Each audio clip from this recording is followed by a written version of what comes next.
hero. Very versatile, can be played in many different styles. I feel it's a comfort pick a lot of teams tend to go to in phase one.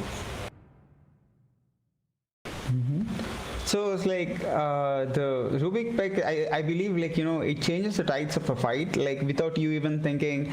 You cannot really anticipate, because you can say that, Enigma is going to black hole, or Tider is going to ravage, but you can't really say what Rubik is going to do in a particular team fight. So that makes him, especially devastating in most of these team fights, and he's also exceptionally great in lane. K-Dog Squad respond with Snapfire. It is one of the strongest heroes in the patch right now, and especially if it gets to the point where it gets an axe, then it's a very good hero.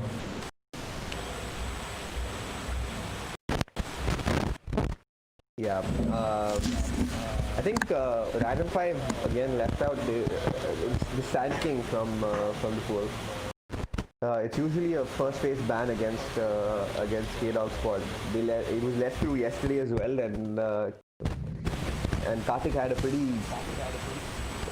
pretty exceptional performance on the hero, so we might see them going back to that pick here.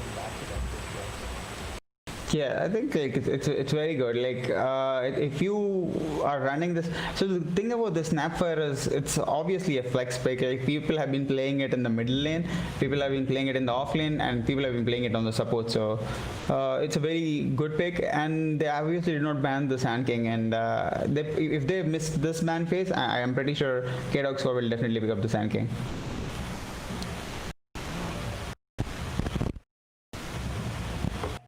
Yeah, brilliant pick here. I feel this Juggernaut pickup is really good captaincy from Senjin, because it's definitely going to get banned out in this phase. We've seen a lot of carries being banned out in the second phase, and Juggernaut does exceptionally well against both Rubik and the Disruptor. So it's pretty hard for him to get caught out. The glimpse is a non-factor for the Juggernaut, because you can always just spin and avoid it. So yeah, I mean, it's one of Viddy's signature heroes as well. So it's Juggernaut is like to pick it up this early. Yeah, because like on top of that, if he just gets an Axe Scepter, just his hacks would almost kill either the Rubik or the Disruptor. Both of these are like kinda paper, and as you said, there is no glimpse play to it. I think either a Lifestealer or a Juggernaut would have worked through in this situation. Both of them are extremely good. Like, I've seen a play the other day where Lifestealer infests a hero, and that guy is being spitten out by the Snapfire. So it's like an infest bomb coming out of like 2 towers distance. So that would be like, sick combination play. They decided to go for Juggernaut. I think it is still fine. It's a very strong hero in this patch. As far as like the bans are concerned, like Random 5, they just ban out these tanky offlaners who are team fight oriented. They don't really want to deal with that, even though they have like a Rubik. They don't want to deal with Magnus as well as Mars, and then just remove both of them from the pool. K-Dog, I think, Squad on the other hand, they really do not. They want to give this Juggernaut a free lane, a good lane. So Slardar is somebody who ignores this magic resistance. He just bashes through it. So it's a good ban coming out of K-Dog. Yeah, they seem to not want to play against that hero at all. They had it banned out yesterday as well. Yeah, they banned the Morphling yesterday as well, right? They banned out the Morphling yesterday because they banned it by playing against Grizzly King. So I think this Drow Ranger ban is setting up the Sand King pick. I feel like K-Dog Squad is considering picking it up right now. Yeah, where do you think they would put the Snapfire on, if you were to take a guess? Like, do you think it's a good laning with the Juggernaut if it is played as a 5? Have you ever seen Snap being played as a 5?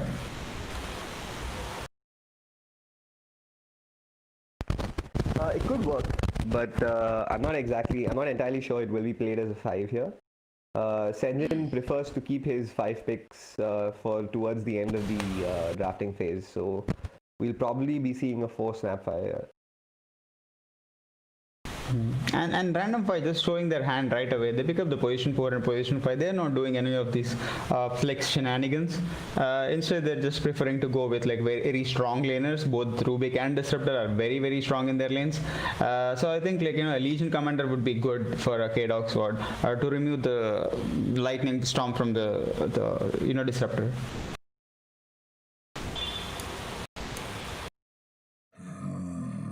Oh, so they ban out the Legion Commander.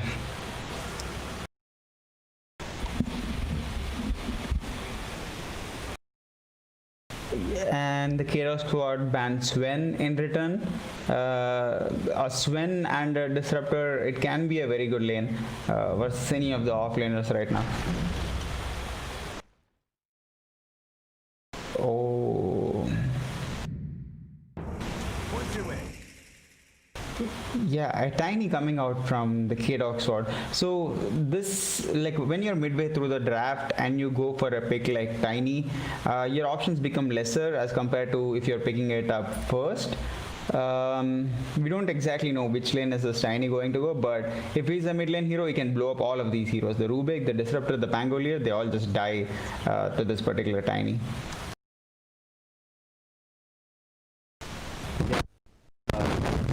Pango pick as well here. I'm not entirely sure.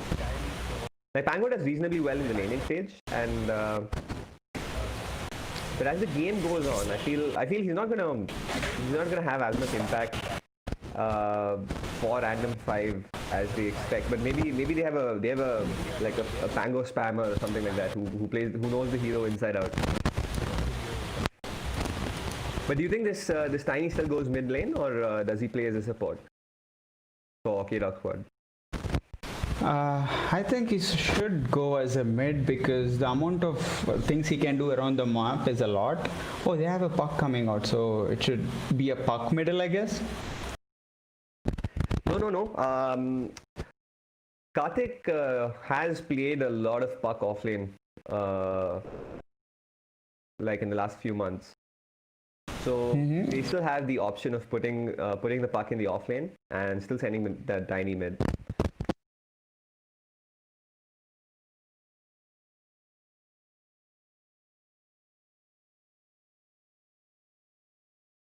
Yeah, so like this Pangolier pick, I don't know how it'll function in the lane, because even if you just run away with your first kill, you're gonna get cookied by the Snapper if Snap is playing 5, and then Juggernaut will chase you down. So I don't really know how this Pango can escape, but Spectre is a very good pickup coming out of random 5. I still feel like this Snapfire is going to be a 4.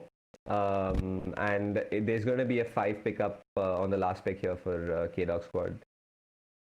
I feel it makes sense for them to put Tiny middle because he can be that powerhouse they need in the mid game. Yeah, and like here. Yeah, so the Tiny can actually burst the Spectre till like the 15-20 minutes mark if Tiny can get like a bunch of rotations and play like how Thompson plays, right? He just runs around the map. He doesn't really care about farming. Once he gets enough levels, he just wants to kill and kill. So if that is the style of this Tiny, then random 5 might have some problems.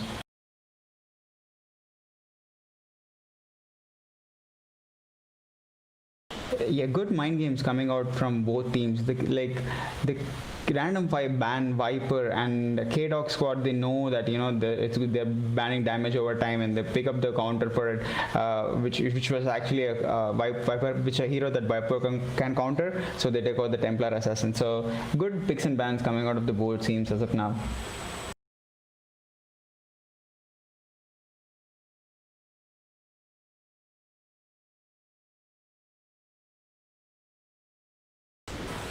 Do you have any? I'd like to see something like maybe like a Storm Spirit could work for random 5. They need like that sort of a tempo pick to make space for. Yeah, like but because there's a Dream Coil, all of the spirits. Like if you want to play the Storm Spirit or the Void Spirit, it'll be a bit harder. I don't know if they'll be going for that. Oh, it's a good pick. It's a dead profit.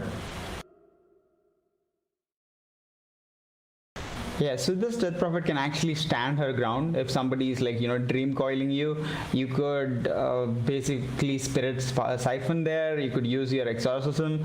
It gives them a lot of push, which they were lacking. So in a way, this is like a well-rounded pick coming out of random 5, making sure that this is a well-oiled machine, and it could it can be coherent with each other and then make some good plays.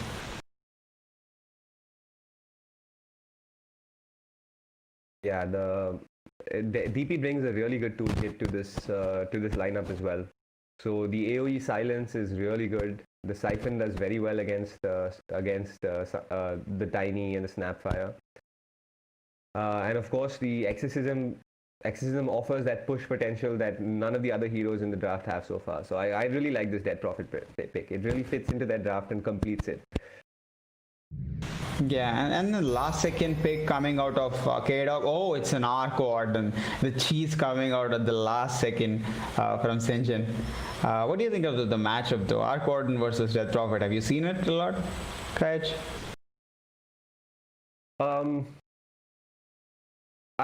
This still is a pretty DP favored matchup, I feel. At least in the early game. DP should be able to do just fine in this lane, and I don't think there's any kill threat on either of the heroes unless the DP sort of overextends a little bit. So I think there couldn't be that much action in the mid lane. If this tiny manages to rotate, and because this Death Prophet doesn't have any sort of mobility, you toss this Death Prophet into the tower or away from the creep range, and with the first kill of Arc-Warden, it's an easy kill on the Death Prophet as long as you have good tiny rotations, because Rubik cannot be as impactful as Tiny in the rotations, but he can be impactful in other ways such as team fights and stealing good spells.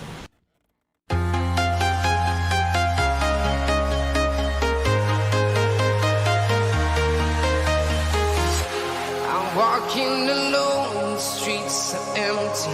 The only thing I can see is my own silhouette. I'm getting stronger, step by step. The clock is ticking, but there's no time for regrets. I've been flying from town to town, from London to Taiwan. I've been all around the globe, trying to protect your soul. We are heroes tonight. We will fly above the sky. We are heroes tonight. Yeah. We are heroes tonight. We will fly above the sky.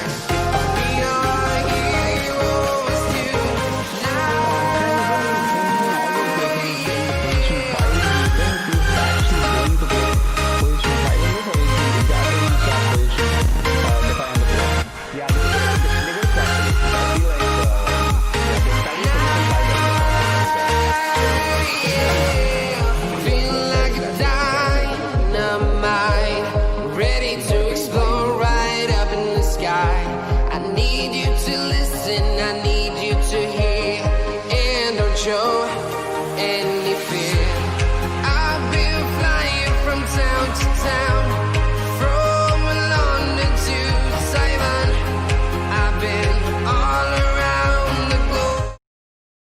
So as we thought, the Juggernaut and the Snapfire are going to go into the safe lane for the Dire, and it is actually a potent combo because you have a stun and a Juggernaut.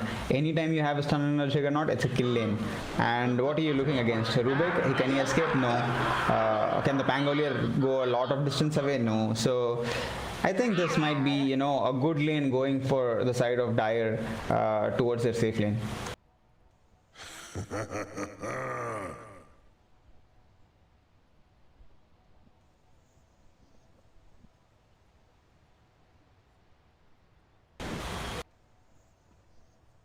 Like if you watch would be the Puck Tiny versus Spectre and stuff. Like that's going to be a lane that can go either way. There's a lot of magic damage coming out from there's a lot of magic damage that Puck and Tiny can throw out on this Spectre. And the Spectre is actually susceptible to burst in the early game, right? So he can, if he doesn't play his lane right, he can have like a nightmare of a game. So I'm a little... Yeah, but I feel I'm a bit worried about the disruptor though, because the Spectre is pretty much going to make sure that she's around the creeps and she wants to get back. She's never gonna, go front and try to take any sort of damage or man fight in this lane. And Disruptor is a good position fight, but if he gets tossed by this Tiny, he just dies. There is no second thought to it. But if he does not manage to get tossed, he will actually decimate the lone, because he can use a skill one, the Thunder Strike on Tiny, and then also right click him. So this can go either way for the Disruptor. Spectre, I don't know, not so much I feel. Maybe once everybody hits 6 and things like that, but in the first 5-6 minutes, I don't really think Spectre has any problems. Who wants cookies? Yeah, interestingly, actually, Skullsater, there was in yesterday's game, Senjin played the position flow clockwork. I think Oh, yeah. Moving into the position 4 role from this tournament. He actually did play a very good clockwork. Like those were some incredibly good hooks. He started off a fight. This was very rare instances in which he started a fight.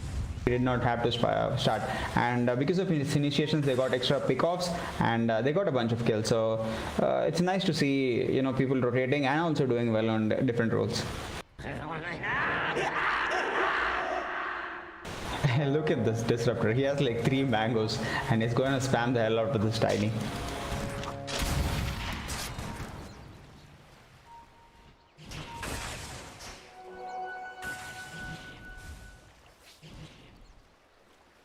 Arcorden is doing his best to block. He just misses 1 creep, whereas Death Prophet is doing an even better job. She's not really missing anything. So the push is definitely going to be towards the side of Radiant as a favor for him. And I think he'll have a little bit of advantage coming from there, because initial levels, Arcorden is not that great at all.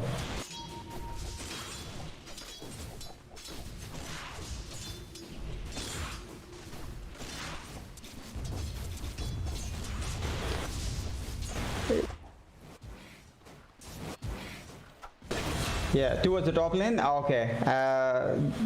The Snapfire goes down. Rubik just uses his Fate Bolt and then right clicks him. And the last second, Hydro just comes in and just like snipes the kill.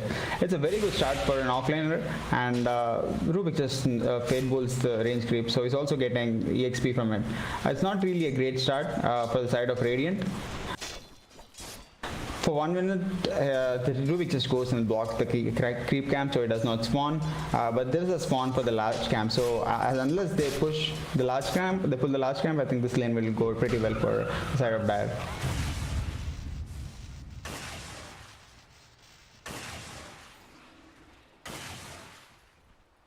We have a battle between the Disruptor and Tiny. They're just chilling, fighting in the jungle. Crash, are you here? I can't really hear your voice. Yeah, I am. Can you hear me? Oh, yeah, I can hear you. I'm sorry. Yeah. So Tiny's coming into. I thought the Snapfire would skill Cookie for the Cookie and spin combo early in the game, but he's skilled Scatterblast. I'm not. Yeah, he just wanted to. I think they were going for this play where they get the Juggernaut till level 3, and then by the time Snap will have a Cookie, and then they kill. But the thing is that they missed out this initial burst of lots of damage that they could have had. They did not really do that, so Snap, I think, should have just picked up the Cookie level 1. The thought process was there, but the execution wasn't. As I said, like Disruptor gets tossed into falling a little low. Yeah, Disruptor is definitely going to die. Every single time he gets tossed. Going down. Yeah, every single time he gets tossed, he's going to die. So he should make sure that he's not going to get tossed. Towards the middle lane, Death Prophet is becoming aggressive on Arc Warden, zoning him off the creeps and then coming back and just CSing. It's going good for the Death Prophet. He has like 8 and 6, but Arc Warden is like keeping up with 9 and 5.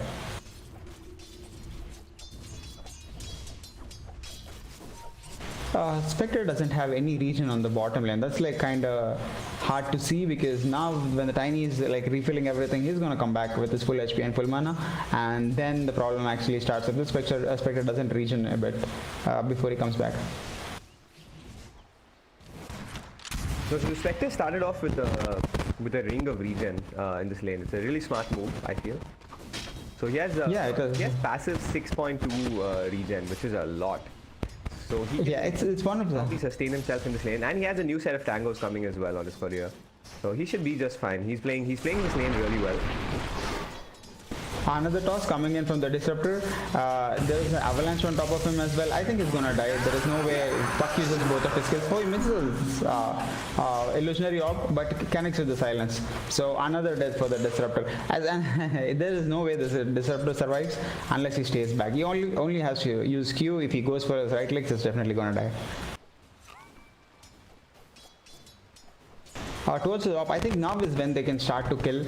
It's very smart play coming out of Rubik. He's like so far away from the Juggernaut that even if you use the cookie, you will not, reach the Rubik.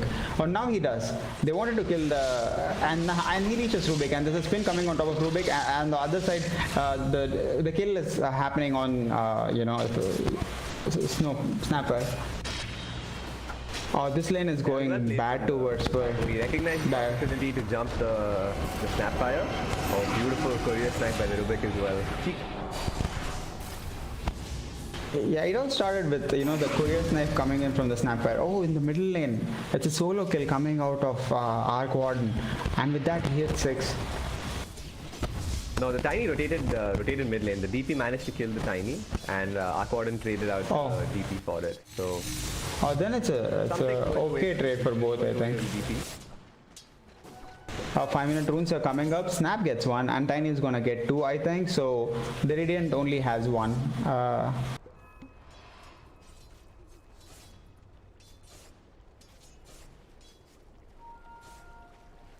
Yeah, the lane is pushed towards, the side of Radiant, and it's a good keyword coming in from the Rubik. This Rubik is playing well. He's baiting the other team into going for kills on him, and on the other hand, Pangolier is getting kills on Snapfire. So the game is going pretty decent, I think, for both teams for now.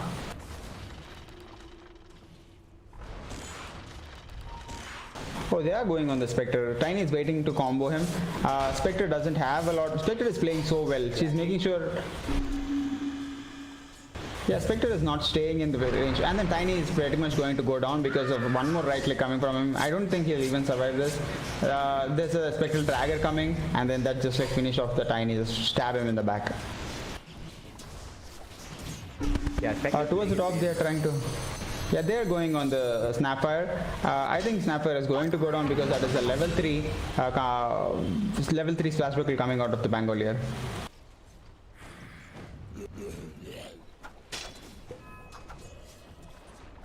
So the laning stage has started surprisingly well for the Radiant. I really expected Dire to win their lanes much harder than this, but.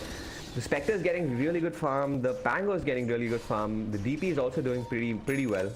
I feel like we have, this mid game is going to be very exciting when these team fights start breaking out, and when they start playing around exorcism going forward. It's going to start getting pretty juicy.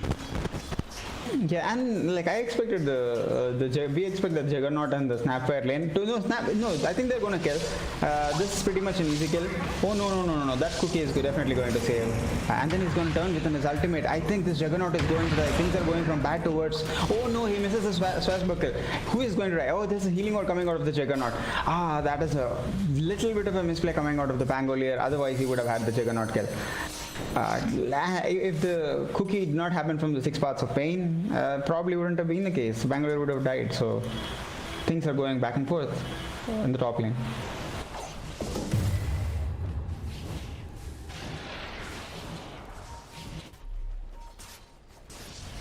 The Spectre, there is a 6 on the puck, but he already used it. They are going for the Disruptor again, but Disruptor is just back from the base. He has a lot of HP. I don't think he's gonna die.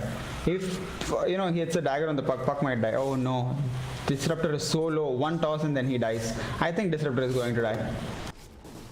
17-20 HP. Or they are going to die for it. Puck actually gets the kill. She's like goes balls deep into the fight, man.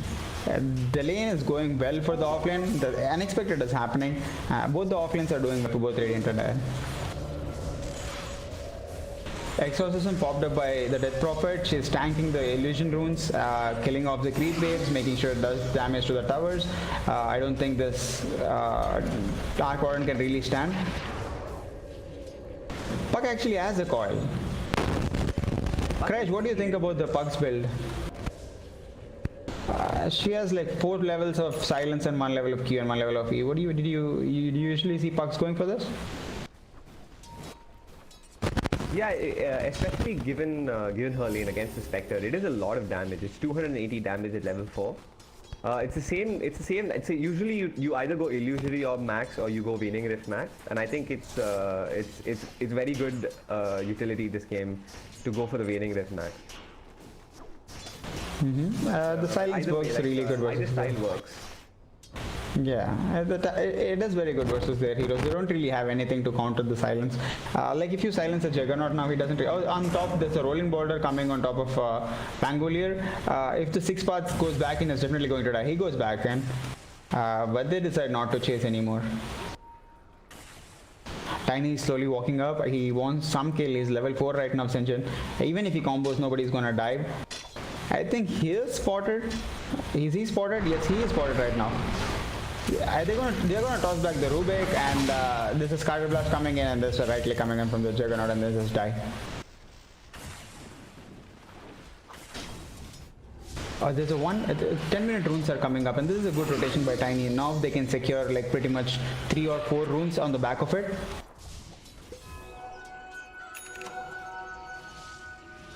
Yeah, Disruptor has had a pretty rough game.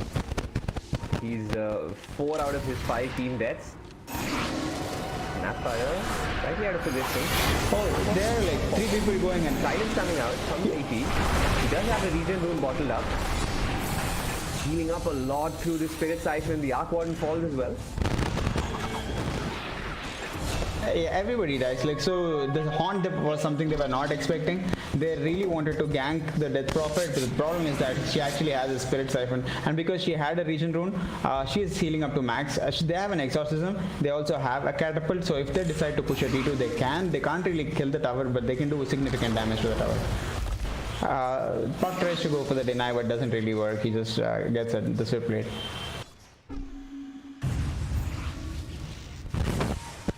Yeah, it was a really good team fight from the Radiant side here. So they'll be really happy. They'll be really confident. The Spectre is farming up really well. He's making his way to a Blade Mail right now. What do you think about this item?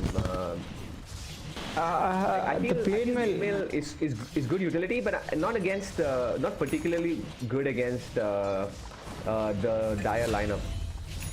Yeah, I don't really see the point of having a Blade Mail. I feel like who is going to, like, right click attack you? The Arc Warden is going to throw a lot of magic damage on top of you. Puck is going to do the same per se, and oh, this is an Exorcism pop.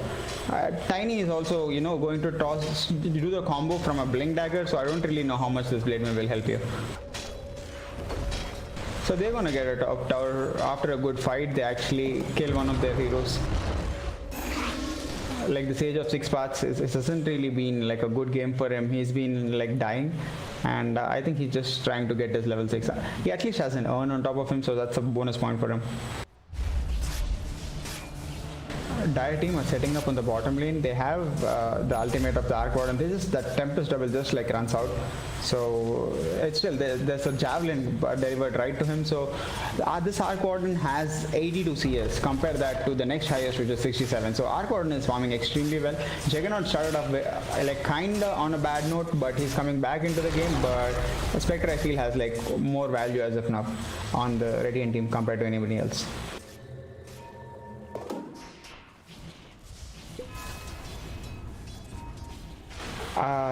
Multiple pings coming out of Blackwater. He's just telling everybody, hey guys, I made like a stack, please come and farm it before somebody else takes it, because the pain as a support, because if you stack and your coach don't come for it, it's like kind of devastating. It actually is like a bit demoralizing. So he made sure that Spectre farms goes ahead, and it's always great for Spectre as well.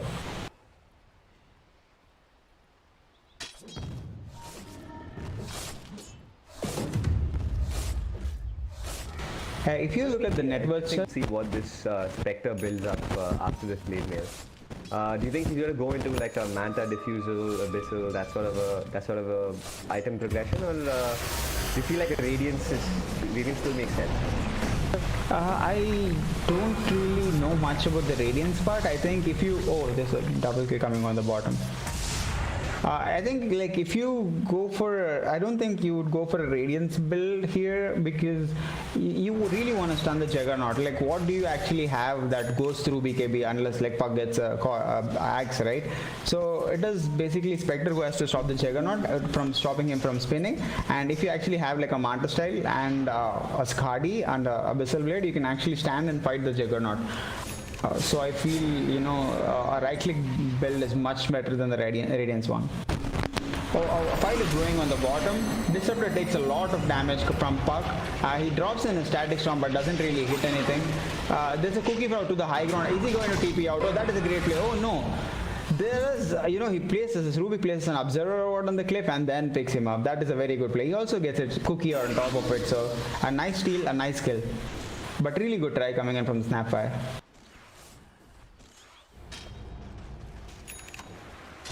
The game's 15 minutes into the game, it was neck and neck. Both of them have 10 kills. There is barely any difference in the net worth. In the middle lane, they're going for the Pangolier. He's like pretty well farmed. He has a Vlad. Oh, is he going to? Oh, he just survives. Puck is going to die for this, I think. Oh, okay, dog. Oh, that is a nice kill coming out of the Pangolier and the Spectre. That was very close. They only needed like 2 right clicks. I don't really know why they backed off, and that is the reason why this Pango survived. Yeah, I think they misjudged the heal coming out from Pango's wand. Yeah, that is a very clutch wand coming out of Pango. Yeah, no, they don't have a haunt, right? So this is, I think, time where they push out the waves and then just like go for smoke. And if they could catch like 1 or 2 guys with this Juggernaut, and if the DP is down, you can easily get a tower. They have a catapult on top of everything.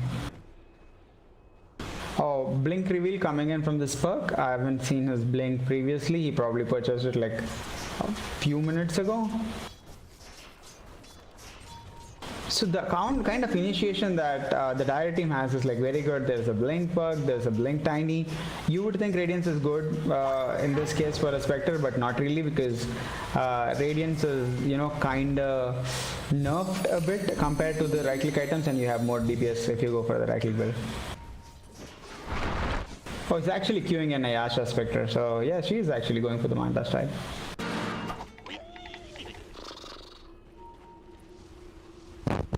Makes sense, but it's probably a good game to go Manta into Abyssal or something like that pretty soon. And I think once Spectre gets his Manta, they should probably use Exorcism to go and pick up a Roshan kill, and that can sort of help them set the tempo for the rest of the game. Yeah, this spec basically took, she went from 100 to 50 in a span of 2 seconds to the Tempest double. She killed the double, so she gets 300 gold from it. But it shows you that, like, at any point of time, the Spectre is vulnerable to a Silver Edge coming out of the Arc Warden. The smoke action coming in from this team of K-Dog squad. Everybody are just running into the triangle. They place wards. I think, if you wait for a little more time, you would get hit by a haunt. So this is when you should go. Tangle is definitely going to die here. There's no way he survives, right? Just a little bit of overkill. Throw 3-4 spells on him.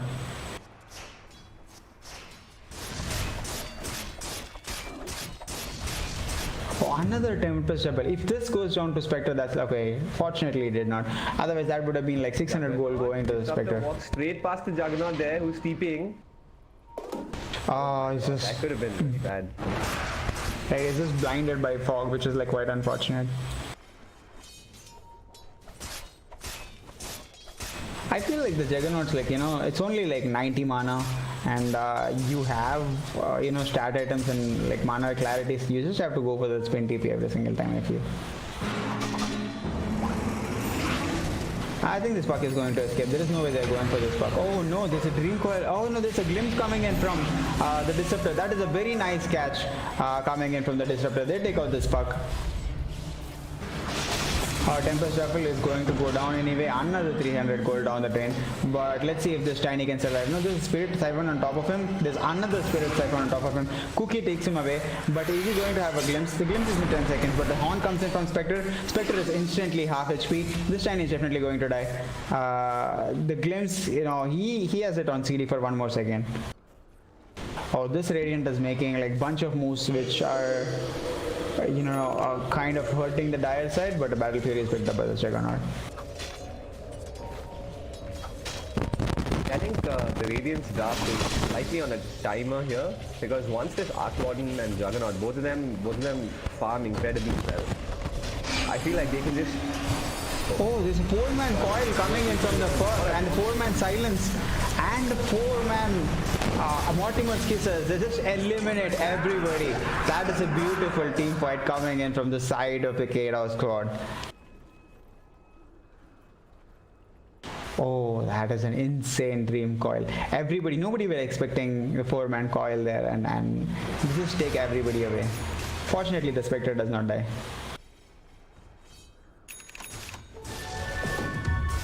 And now we have a blink on Tiny too.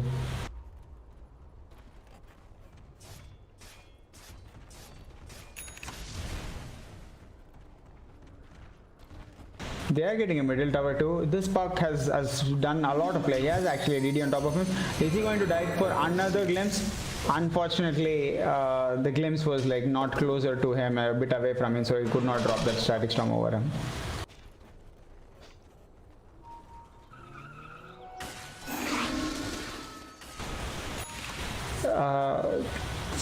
So it's like we have a Tempest Devil that's just farming on the top lane.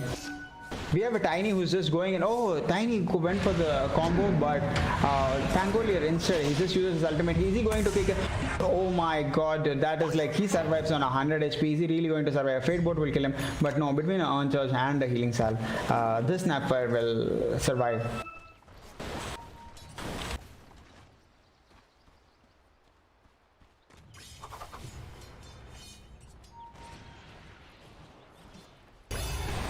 Tiny is just continuing his farming. I think he'll just get a Yule Scepter or a Force Staff right now, and then it's go time, and then you just start jumping on them. Rubik is trying to farm a little bit. There's not really anything. This Disruptor is going for a Glimmer Cape. If you see the Death Prophet has a use. She's going for an Axe. Axe is one of the best items, I think, for Death Prophet. It's one of like very good Axe upgrade. You right click somebody, use a spell on somebody, anything, and then you have a ghost coming out, and that ghost actually damages you for quite some time. And if you damage towers, the towers go incredibly fast down. There's smoke coming in from the side of Radiant, but unfortunately Dire is also like behind them. This is going to be another chaotic team fight. I think K-Dog is going to get like another 3-man coil, and this is going to change everything. Everybody is stacked together. That's a beautiful dream coil on 4 people, and Mortimer's Kisses on coming on everybody. There is like no way the Team Radium survives this. Spectre is coming in and trying to save with the halt, but I think she's going to die. There is no way the Spectre, and she dies. Like, oh, okay, that is a good turnaround coming. They did not really do it. Oh god. Get comboed, which is like another death coming in from the side of it's a team vibe on Radiant. Oh wow, that is like 2 times in a row they got caught to a 4-man coil, 4-man silence, and the Mortimer Kisses, and then there's this Juggernaut who just Omni Slashes on top of them. Now suddenly at like 22 minutes they have 10k gold lead, back of like 2 team fights, and back of like a middle tower. If they go for Roche right now, they don't really have anything. The Haunt is down, the Static Storm is down, the Exorcism is down. I think now is when they can just go for the Roshan, but they decide not to. They decide to take some time. They want to get the tower. Pangolier could have denied the tower on the bottom. No, the Pangolier is again going to die. There is no way he's going to survive. Arc Warden is going to kill. And he's going for, there's a 2-man Dream Coil. This Puck is making so many claims. He has an Invis soon. There's no way they're running away from it. Rubik is going to die. Disruptor has a glimpse, not really going to change anything. He's going to take a right click and he's going to kill again. Oh my god. Death Prophet comes in. She is late to the party. I don't think that Death Prophet is going to survive. Oh, the Spectre comes in as well. So he's saved. Otherwise, oh god, this is going from bad to worse. Stuntoss combo coming in, and then they actually try to go for the kill on the Spectre. If she's really dying here, then that would be like very devastating. One more right click and then she also dies. Things are very, very bad. for the side of Radiant, for them to walk one by one. The first guy dies and then two get coiled, and then the Death Prophet comes in. She survives, but Spectre comes in and dies. Spectre doesn't. Arc Warden is showing why he's strong right now. He's steeping into places. He's able to 1v4 right now, but I think he's going to give away 300 gold for it. It doesn't really matter, lots of space. Spectre is not even on the map, and Juggernaut is farming to his heart's content. He's going for the Axe Scepter. If he goes for the Axe and just jumps on one support, he's gonna die. This Juggernaut is like pretty fat. The Arc Warden is extremely fat. Oh, they see the Disruptor. He goes for a smoke. That is a waste of a smoke. Is he going to just right click him? He's in the Static Storm. He might, I think, die. Manta style, fortunately. Okay, and then a cookie saves him. There's a healing ward as well as a urn. So this Juggernaut is surviving.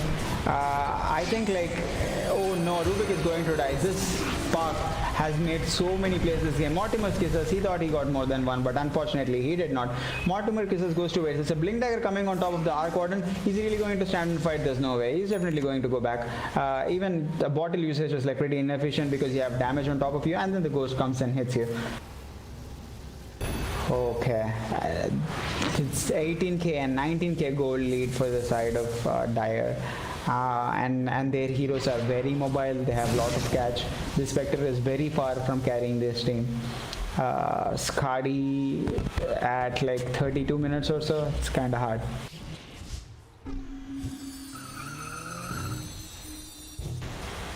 Krayaj, are you able to hear me now? Yeah, I still can't hear you, Krayaj. 25 minutes runes? Yeah, I got you. I can hear you now. It's great to have you back, Raj. Oh, of the things that you missed, it's the Puck doing some insane plays. She hit a 4-man coil as well as a silence again into Mortimer Kisses. This is the second time it happened, and then everybody on the Radiant died, and the team lead is like 20k now. Yeah, things looking a little sketchy for the Radiant team. So we should be looking at a Roche kill from K-Dog squad pretty soon. They are setting themselves up around that side of the map. I think they can still turn it around as long as they don't group up together and have everybody run out, like smoke out like right now, because everybody has ultimates, but this Roche is dying fast and Juggernaut is not even there.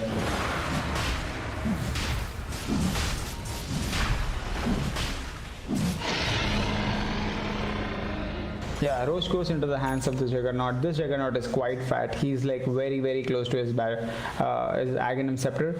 He just needs like 70 gold for it. 26 minutes into the game, between a Battle Fury, Mask of Madness, Manta style and an Aghanim Scepter, he's like pretty fat. And we're not even starting to talk about the Arc Warden, who has an MKB Mjolnir and a Blink Dagger Midas and a Boots of Travel. He's pretty much 6-slotted with one more item. And then it's game over, I think, for the side of Radiant. Yeah, that's a fresh Ags for the Juggernaut as well. So, going to be... This should be the final push of the game, unless Radiant can pull out some sort of magic from their hats. Oh, this Puck again goes in. He goes and catches. This time, Puck does not manage to get as many people as expected. Puck is definitely going to go down. Right, and then there's a Omni Slash coming on top of the Spectre. Spectre is definitely going to die. Oh, there's a Manta Style coming out of him. Doesn't even have a slip like it's on CD. Is he going for the spin TP? Yes, he is. So this is the problem with initiating on top of just one hero. Their ultimates are very strong. You can't just like go in there and try to compete. This Death Prophet is yet to use his exorcism. But I think that's a pretty reasonable high ground defense from Radiant. Yeah, I mean, well done. Yeah, there was no way you had to like chip the tower with all the advantage you have. You couldn't really dive and try to kill, and then I don't think it will work out if you just go for the Hail Mary. The Disruptor is just a paper right now. Dies to 3-4 right clicks from Arc Warden and a Swift Slash from the Juggernaut.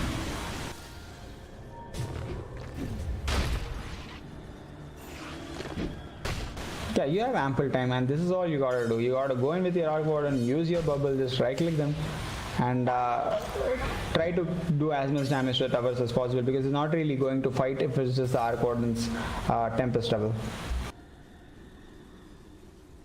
Puck is standing on the DD rune, just pinging us like, guys, I have a DD here, just come and pick it up. Somebody is just running around in circles and nobody comes to it. She's like, fuck this shit, I'm out. I don't care about your DD anymore. Juggernaut finally just decides, okay, I'm gonna get the DD.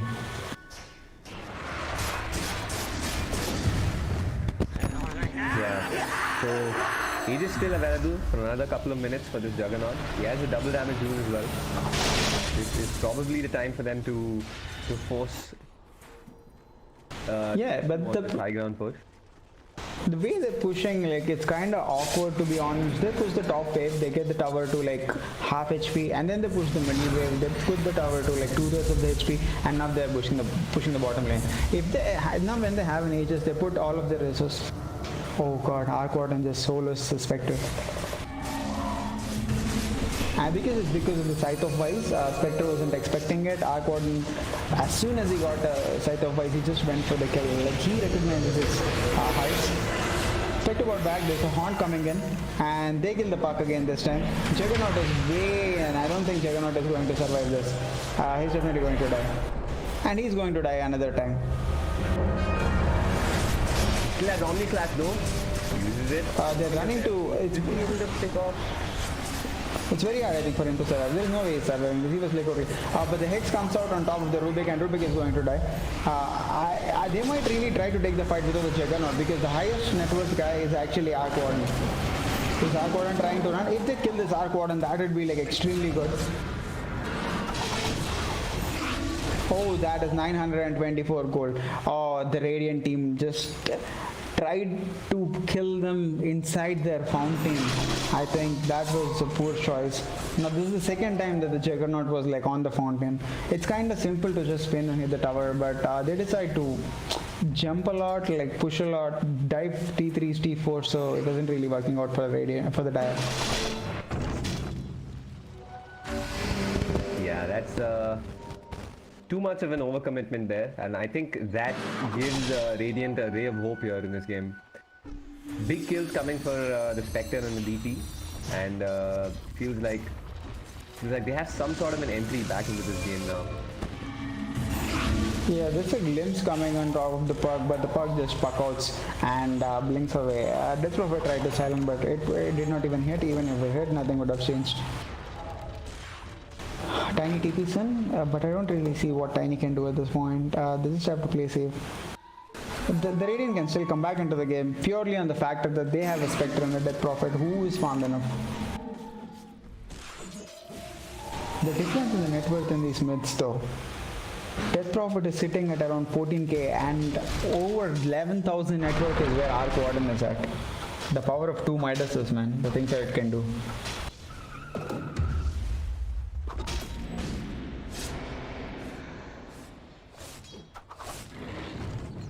Yeah, the only fights I think, you know, the Dire won where there were 4-man Dream Coils and 4-man Silences, and if they're relying way too much on this Puck to do things, and if they play safe, they go when the ultimates are down in time of Radiant. There is no way Radiant wins, but they just have to get the exact timing.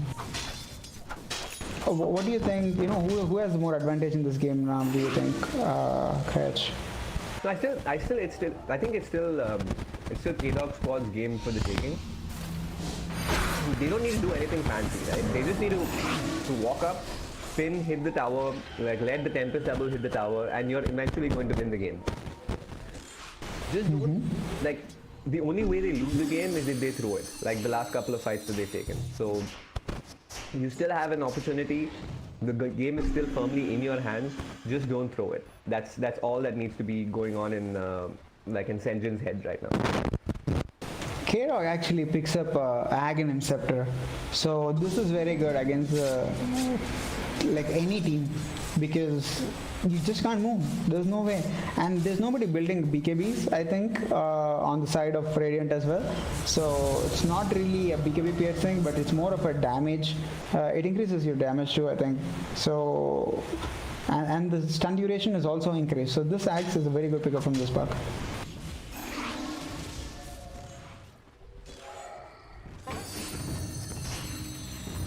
The next Roshan I think will be very crucial. Who do you think will get the next Roshan if the fights were to happen, Crash? I feel like Kirok Squad should definitely get the next Roshan, right? They have way more control around the road pit than the Radiant team, than Random 5, and I feel it should be theirs. And if they do manage to secure the next Rosh, there's no chance of them losing. I think so, right? I feel like they were the same last time too when I think they got the Aegis, and like they have to make sure they don't do the same mistakes over and over. As an Arcane Rune coming on top of Arc Warden. Arc Warden actually has a butterfly right now. He's sold his Midas, I think. Do you think it's a good choice, Reg? Yeah, definitely is. So we see a lot of pretty much any late game carry item is amazing right now. And the butterfly, of course, there's no MKBs on the side of Random 5, so it makes him all that much more survivable. Gives him more armor, gives him more damage. I feel it's a good item. The creeps are doing what the Tire is not doing. The creeps have almost taken down the T3. Now the Arc Warden comes in, he's going for the right click. The Tissound prop comes out from the Pangolier, so he's going to die. At least the Tempest double is going to die without getting the tower. The tower is so low. You think it's worth it to deny the tower at this point, or just leave it? No, definitely leave it. It's always worth to leave a... I mean, that extra goal that you give the opponent team by not denying it isn't really worth it. The tower itself has much more value. Yeah, unfortunately, the T3 towers, the T1, T2, T3 towers, and T4 towers don't have anything. But the team fight breaking up. This Arc Warden and Tempest double is hitting it so hard, but once everybody gets on top of it, it is going to die. Multiple kisses are coming in from the Snapfire from quite some distance, but nobody is going to die. This is the puck to his dead. Tiny has a combo. There might be a switch slash, but no, he's Lotus out right now, so Juggernaut does no damage.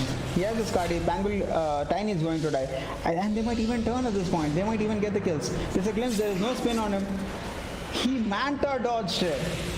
He Manta dodged the glimpse. That is a crazy play coming on top of this Juggernaut. He just... Oh, and then he flexes on them with his chat lines in all chat. Oh, that was cool to watch, Krabs. He just Manta dodged the glimpse when he did not have a spin. Yeah, that's why he's a master tier Juggernaut here. And while the Arc Warden managed to get the tier 3 tower and the range racks, almost the range racks in bottom lane. So and also the Rubik. Yeah, he just killed Rubik. So he's doing everything on his own. Oh no, there's no disarm. I think he might even die. The Lotus of clutch plays are coming from the Pangolier, and this is the second time he escaped the switch slash and he missed the X. Oh, they're just trying to ward life of the support, goes for it, and then Disruptor just dies. Without Disruptor, without Rubik, there's a free Roshan, and now is when I think the end is near for the time of Radiant.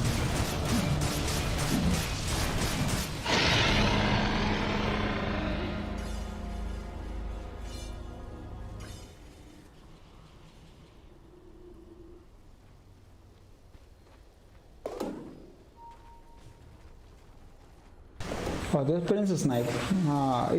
The Princess Knife. If the Arc Warden picks up a Princess Knife, I think it is like very good. What do you think is better? Is it the Princess Knife or Grobo?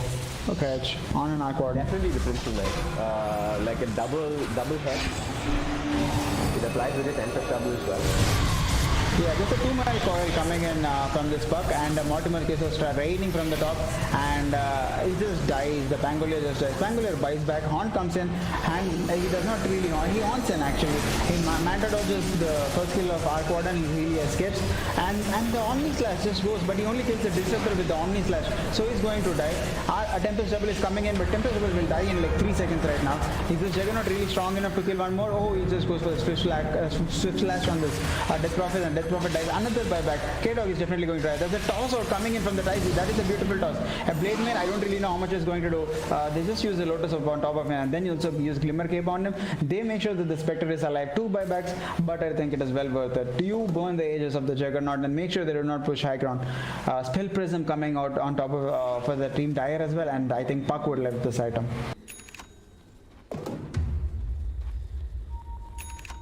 Again, well executed high ground defense there.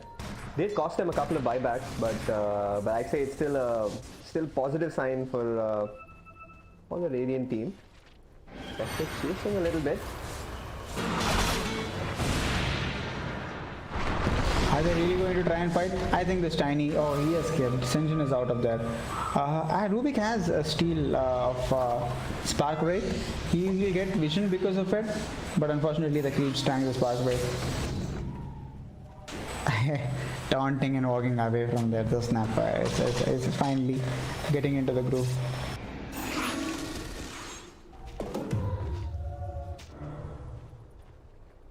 Look at the network chart scratch. Arc Warden has 35k net worth. The next highest is Juggernaut at 25k, and the next highest is Spectre sub 20k, and they're still holding it.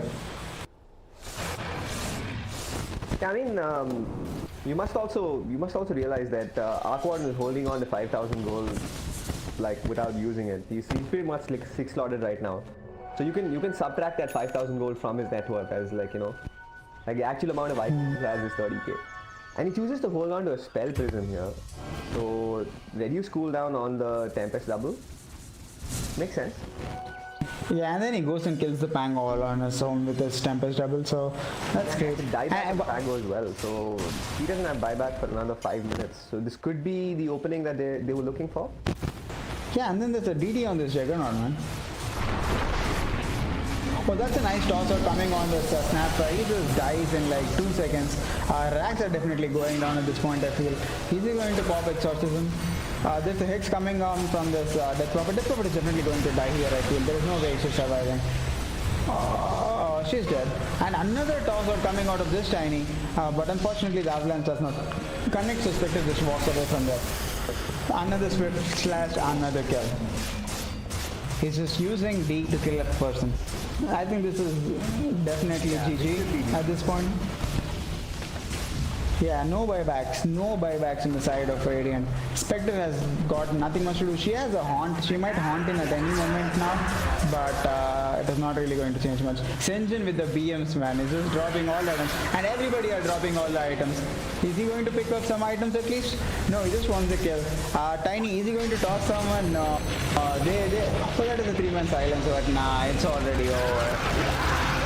Done, and Team Dire take a good victory over Team Radiant. Yeah. So GG, and we'll see you guys in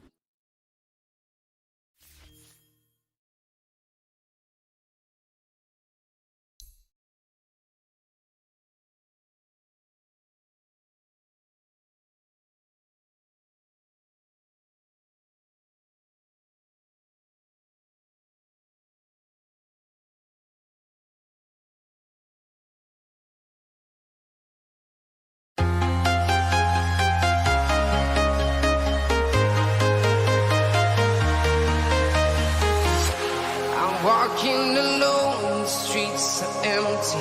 The only thing I can see is my own silhouette. I'm getting stronger, step by step. The clock is ticking, but there's no time for regrets. I've been flying from town to town, from London to Taiwan. I've been all around the globe, trying to protect your soul. We are heroes tonight. We will fly above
From London to Taiwan, I've been all around the globe trying to protect your soul.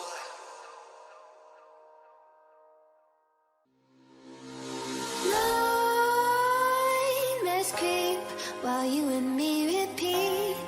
This bittersweet heat is suffocating. I'm waiting and always hesitating. Kryptonite desires set my heart afire. Heart on fire. Set my heart afire.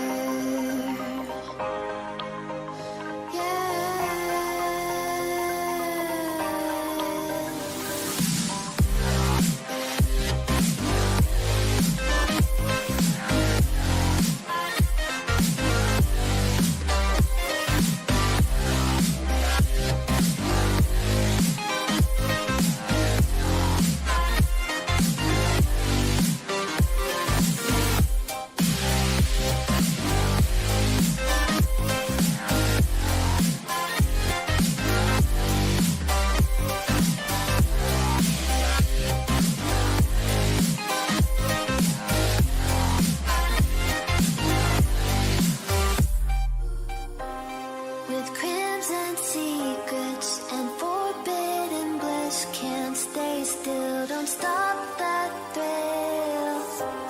My bones crave your skin, temptation within, mistakes ignite the silence.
silhouette.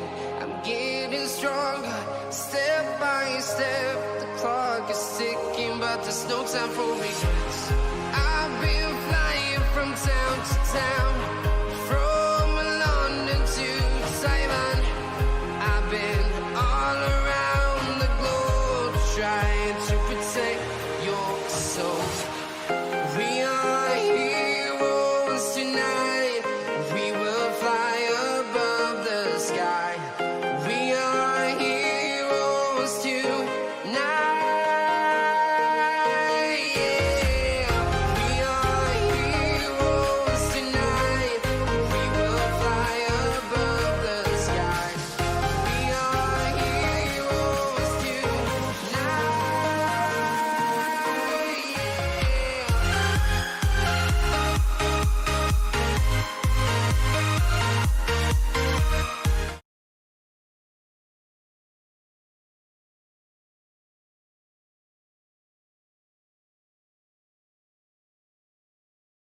Bro, am I audible in game?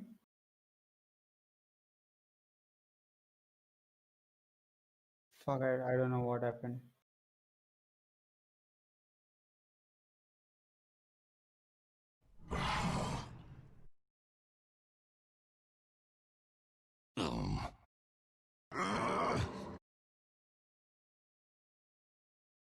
Hey guys, I'm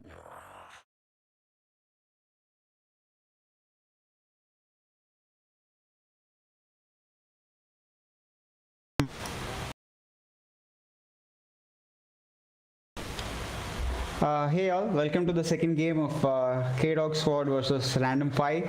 In the first game, K-Dog Squad took it back of a bunch of good team fights, and this is the second game. With me is Kraj. Kraj, are you here?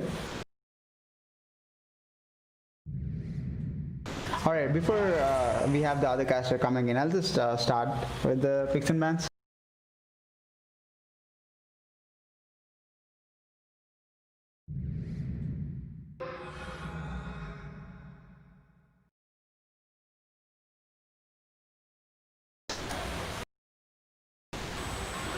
So K-Dog Squad banned the Morphling as usual. They don't really want to play against this Morphling. On the other side, Random 5, the same bans in both these games. They ban out the Undying as well as the Anti-Mage. These two teams know each other, and this time K-Dog Squad, they actually ban Void. They don't really want to deal with Void. They pick up the Tiny as well as the Rubik this game. Now this is an interesting pick coming out of the K-Dog Squad, because you usually pick up the Tiny as like a flex pick, which could go as a position 2 or a position 4 in most cases. In very rarely, Tiny is played as position 1. So if you pick up a Rubik, there is no way Rubik is going to play any role other than 4. If you play him as 5, it's not as efficient as playing him as 4. He needs like a lot of farm. So I don't really understand the logic behind picking a Tiny and a Rubik. I think it might be some sort of a strat coming out of K-Dog. K-Dog Swap, we'll have to wait and watch and see what this engine is having in mind. Random 5, on the other hand, they just go straight for a Jakiro. And this Jakiro is like one of the strongest position 5 heroes, and this is probably the reason why K-Dog Squad got the Ice Path, because I feel in a game as a Rubik, more than any other spell, Ice Path is like the most important one, like period. Not the Ravage, not the Black Hole, not the Arena, nothing. It's Ice Path. So as soon as I think they saw Jakiro, they're like, no, we really want the Ice Path for ourselves, because he has no cast time on Rubik, no turn rate on Rubik. Like Ice Path is like infinitely better on Rubik compared to Jakiro. So they instantly pick up a Rubik. Random 5, they see both Rubik and a Tiny. They know that these people have nothing to do with like getting out of the cogs, and Clock is a very strong support. Like you can't really contest versus a Clock as either a Rubik or a Tiny. So you know, securing lanes is what Random 5 is going for. They were going for the same thing last time. They did well, like, you know, in securing the off lane. Their safe lane did take a lot of hit. Their mid lane was fine. So this time with an even stronger support than Disruptor as Jakiro, and let's just see how the lanes turn out.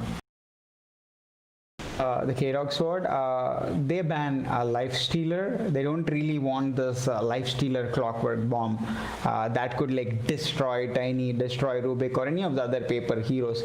And even if you are a core, or if you're on a BKB, imagine you switched on your BKB and you're trying to run, clock will hook you and life share comes out of it and then abyssals you and hit you, right? Like 4 seconds you just stay there and die.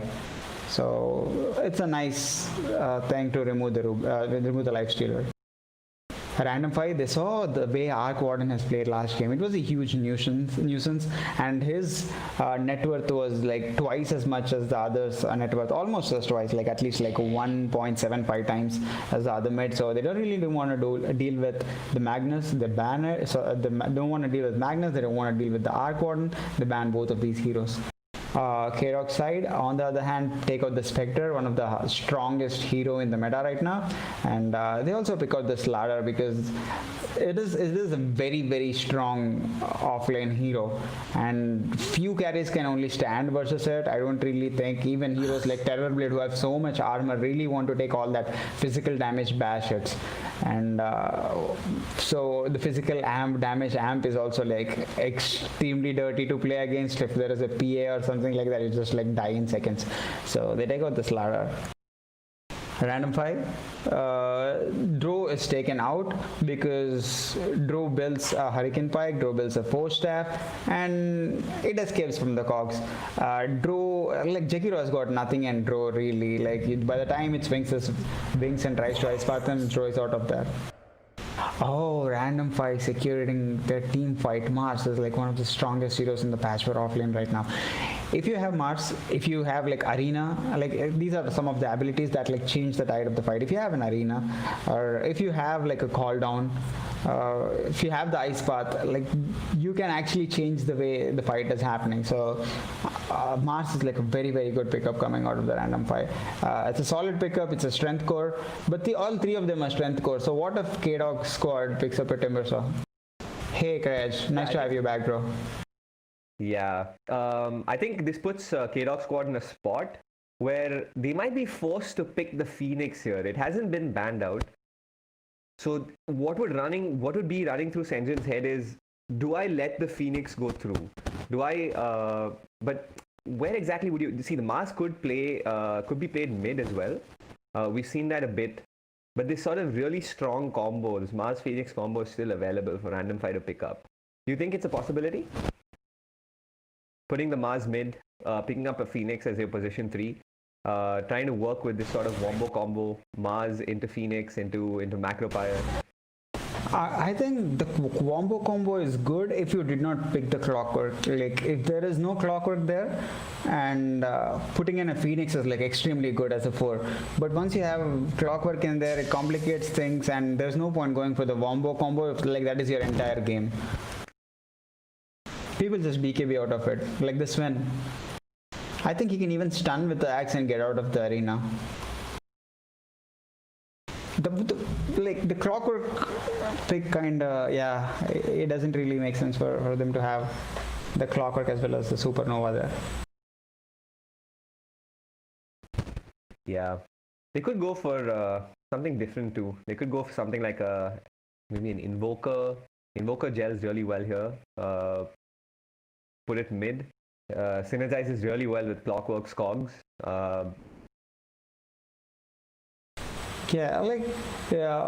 They do not have a lot of physical damage, I think, at this point. Like they have like enough magic coming out of the Jakiro as well as the Mars from his arena and all. Unless like the Void is banned, Lifestealer Spectre, all of them are banned. So what do you really go for against a Sven? Hey, Ursa did reasonably well against the Sven. He's still available here. I haven't really seen an Ursa in my pub. Are people even picking it up? Did you see it earlier in the tournament? Did people play with Ursa? Earlier this tournament, yes. Ursa was picked up one game. I think in game 1.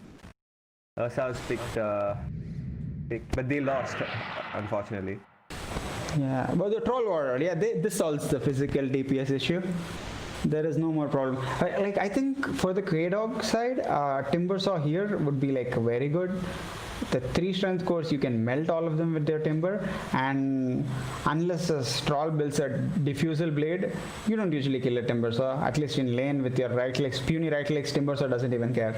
So I think that would be a very good pick if K-Dog Sword like really go for it. They have enough control between the Avalanche, the Sven. That does seem nice, definitely. But I don't think there are any Timbersaw players on the on K-Dog squad. That's the only thing I'm a little concerned about. I think they could go back to the Sand King. Puck still does really well here. This seems like a really good Puck game as well. Of course, the Troll has a really hard time dealing with the silence. He also has a really hard time dealing with Dream Coil. So yeah, and it's a possibility. Yeah, the random fight do not have like an instant catch. So yeah, as you said, like Puck would be a good pick, and it is actually one of the picks that helped them win. So they go back with the signature Sand King. K-Dog is going to be on that Sand King now. What do you think about the Sand King versus the Troll matchup? I think putting Sand King Tiny versus Troll Zakiro, it should be a fairly even matchup, to be honest. Like both the Troll and the Sand King will end up farming well, but there's only that there's a lot of damage that the Sand King can put out through a good caustic finale proc. So that's something he has to watch out for at all times in the lane. So do you think this Rubik is going to play position 5 now? So that's the thing. Picking up Tiny first pick always gives them the opportunity of putting it mid. But I think given how Random 5 drafted so far, it doesn't look like the Tiny is going to go mid. Like I don't think against the Mars Clock Troll, the Tiny is really the best position for.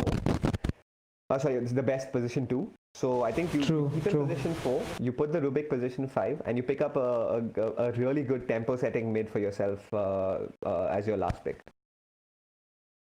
Yeah, so the bans for the K-Dog side are Templar. Pugna would be quite good for K-Dog squad over here. Of course, Pugna does superbly well against the Troll.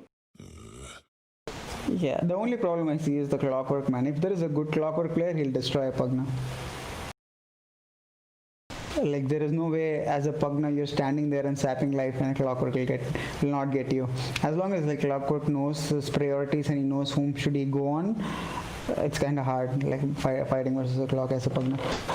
Templar Assassin and Queen of Pain are banned from the K-Dog side. They expect a mid to come out, so they expect this Mars will be on the offlane. On the other hand, the Ember Spirit and Storm Zeus is banned, so Random 5 also expects that the last pick is a mid, so it will be a mid on mid. 10 seconds remaining. Spirit might not be a bad idea for K-Dog squad here. Oh yeah, I think it is a good hero. They go for the Invoker. I mean, if you look at it, like Sven has a stun, Rubik can live, Sand King can stun, this guy can have a toss combo, and you drop a Sunstrike on any of them, and then, from anywhere on the map you damage. Oh, this is pretty interesting. A Wind Ranger middle coming up from Random 5. This is very unexpected. I don't really know how efficient can this Wind Ranger be. I'm like kind of concerned for her, dude. Yeah, I don't think it's the best pick. Like now, this sort of makes Invoker a superb pick for K-Dog squad. So of course, playing Cospex Invoker, you have heroes with really low mana pools, the Mars, Clockwork, and the Troll. They really suffer from EMP, from getting hit by EMP. On top of that, now you also have a way to dispel Windrun. So Windrunner cannot really position herself perfectly this game ever.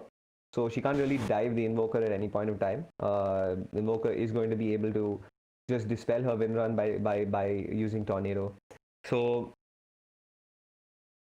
yeah, I think even the Jakiro. I sort of prefer K-Dog squad's draft here again. I think more complete. I feel K-Dog squad is like much stronger, at least on the paper as well. And this Jakiro also has a low mana pool, so none of the heroes are going to have mana. And if this guy actually goes for a Spirit Vessel on Invoker, then the heroes just die like so fast, and so there's not even going to be regen on the Troll Warlord with his ultimate and stuff. So I think On the draft perspective, Team Dire as Team Radiant have an advantage. You can go ahead and introduce the Radiant and I'll go with the Dire. Yeah, so on the Radiant side, K-Dog squad, they're leading the series 1-0 at the moment. You have BKB Allergy, you have Karthik, K-Dog on the Sand King. You have Senjin on the Tiny. You have 6 parts of Pain on his Rubik. Vidi playing Swen and 3K20 on the Invoker. On the side of Dire, they are trading as 1 game to nil, and they really need to win this game. So on Basic is playing Troll Warlord as position 1. Jakiro is being played by Blackwater for a position 5 supporting the Troll. Towards the mid lane, Swiftblade is going to go against the Invoker, and Hydro is going to be on this Mars as an off lane. And the last one is the Clockwork, who's going to play position 4. He's a versatile PMA. They definitely need PMA if they want to win this game. So good luck to both of the teams.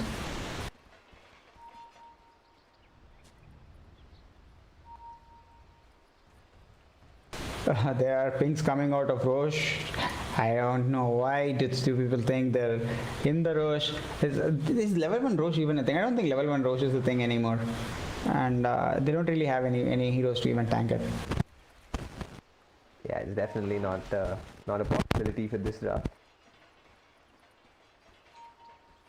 Everybody is in their respective lanes, so everybody, I think, Team Radiant are not really going to contest a lot of runes for some reason. They don't think they're strong level 1. Obviously Clock is like much stronger level 1, but Jakiro could have tried to. Jakiro is obviously going to get the other one, I think. No, the Senjin and K-Dog are going for some sneaky plays. Is Senjin really going to hit a Burrow Strike from there? I don't think they have enough range from there. Yeah, he doesn't kill Burrow Strike as well. Oh, they actually tossed him. Roasted. If only the Roche bashed on the first hit, that would have been crazy. Like, if I fell, as a victim for this strat, I'd be like very, very, very pissed. Like, just throw him into the Roche and Roche hit you and you die.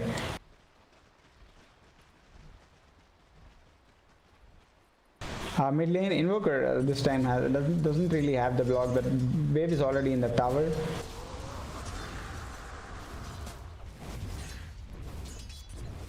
I think this Jakiro will have like a two-man dual breath.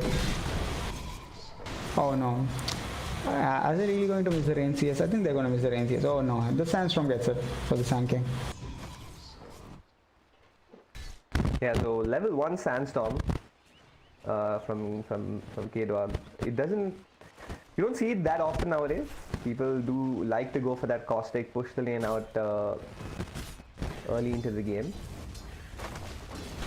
Because I think like they don't see it. There is a detection on Jakiro is going to deward their camp, so their small camp is not blocked, but this means he does not have a sentry for the lane, and K-Dog can do whatever he wants now. Like towards the middle, if you see there's a ward above on the river for the Wind Ranger. This is an extremely good ward when you're playing versus a Tiny, because you always know Tiny wants to rotate mid and Tiny wants to kill. So if you put up a ward there, you see a Tiny coming unless he uses a Smoke of Deceit. And if he actually uses a Smoke of Deceit, that's like 50 gold invested, that is time invested to kill one person. Not really worth it, unless the other mid is like leading by a lot. Tiny is doing his shenanigans. We're just pulling in. He's definitely going to pull it back under, like behind his T2 and going to farm it. Jakiro probably has to just follow him just to get that EXP. This is an Exhort Invoker. This is something which we did not expect, Cratch. Yeah, it is quite... yeah, it's kind of surprising. I really did expect him to go for the Quasvex Invoker here, considering how powerful it is against this dire lineup. Let's see how it pans out, works out for 3K20 here. The Sun strikes and takes the red script. That's pretty fine. On the bottom side, like this wave, they're pulling into the big camp. The usual stuff is happening. Clock is trying to contest it. He can't really contest it because he's Clock. He has to have the wave, way outside his comfort zone. Now it doesn't. Now it is moving to Sven. So Sven is going to just right click just outside his tower range, and he's going to be happy unless like this Rubik goes. Oh, he's devoted a sentry ward, so they're not blocking the small camp. So unless this Rubik goes out and gets into a cogs, there is no way this Rubik is going to die. Oh, a ward placed in from Rubik right there, and he sees the clock's movement. This is a very good ward.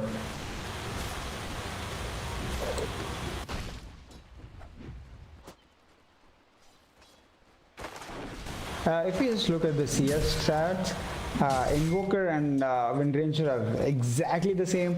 Mars and Sand King are exactly the same. And just a second ago, Sven and Troll were exactly the same. So CS wise, everything is going like pretty even for both teams.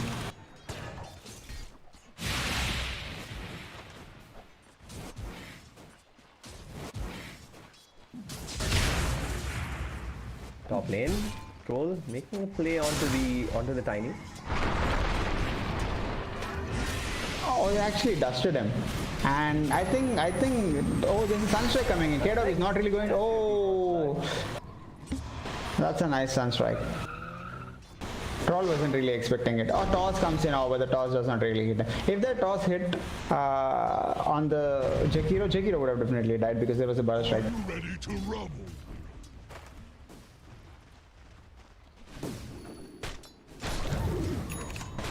The people are like slowly moving towards the runes. It's 5 minutes. Clock is pretty much zoning the bottom lane, so I don't think this Rubik has enough potential to even go and get it. He's a bit farther now, but yeah, the Clock is definitely going to grab both the runes. On the other side, Tiny is definitely also going to grab both the runes. So it's going to be an even trade. Yeah, something to watch out for though is Wind Ranger does have a double damage rune bottle. So she's going to try to hit level 6 pretty soon and make a play with this DD.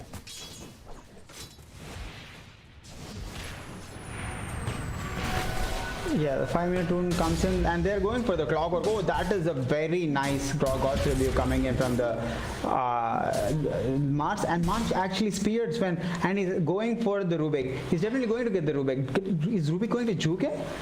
Yeah, he gets juke. That is a very nice juke coming out of the Rubik. He saved his life. And Sven has also escaped on low HP. Clock, meanwhile, is getting whatever experience he got. Wind Ranger just got a dust. So now is the time it's gonna happen, I think. Like as soon as in like 5 seconds. But do they have any TPs? The Tiny has a TP. So I think, the Invoker should be fine.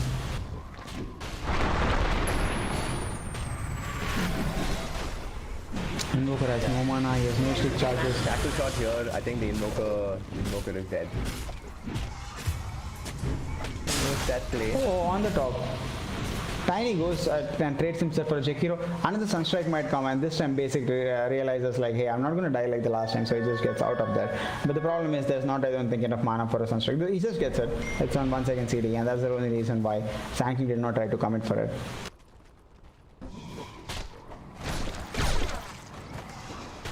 Sand King has 38 CS. I mean, he also has neutral CS, but he's definitely leading the net in CS stats as an offlaner. Wind Ranger, yeah, activates her BKB, but doesn't really go for the kill. She believes like now is not the time, and she's 1 level less compared to Invoker, and that is also because Invoker getting all the EXP from the kill on the top.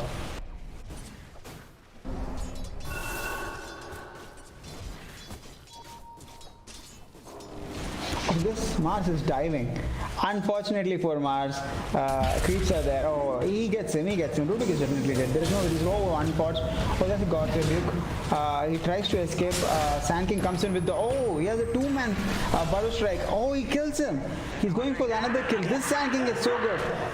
He's going to escape. Oh, what? This Sand King has made so many good plays this game. He rotates bottom and also gets a kill on the offlane. This is only for a position 5 Rubik.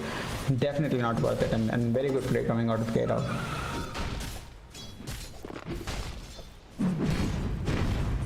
They realize that K-Dog is not there, so on the top lane they try to go on the top, but the thing is the wave is pushing.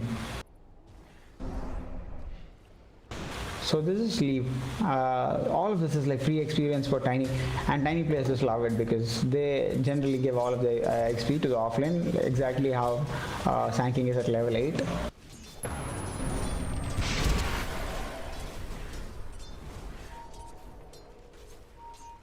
Wait, I don't think he has enough mana. Oh, Clock is going for Invoker. The Invoker definitely going to die, I feel. Oh no. That is a very good tornado coming in from the Invoker. He removes the haste rune from the Clock. Or the Clock should have just taken him within the cogs, and then Invoker would have died for sure. But unfortunately, Invoker had like a little bit of fast fingers. On the bottom, Sanking is going for a king on Mars, and he gets it. It's a 1 versus 1 kill on K-Dog, and he's just styling on the other offlaner. Look at the level differences between these two offlanes. Mars is level 6, one of the strongest. Like, you know, he did play well in the lane, but after 2 deaths, he's lost the lead, and now K-Dog is like more than 9 levels.